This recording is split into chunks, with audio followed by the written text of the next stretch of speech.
Want to look cool and mysterious?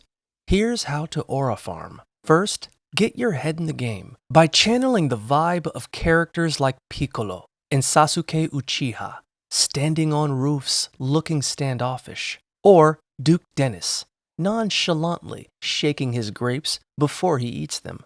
Next, put on a clean fit.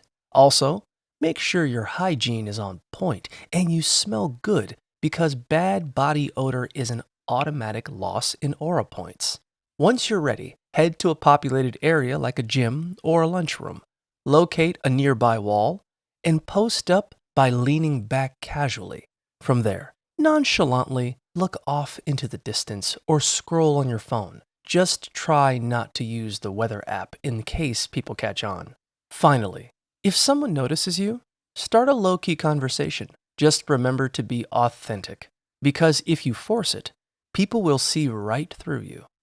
Happy aura farming.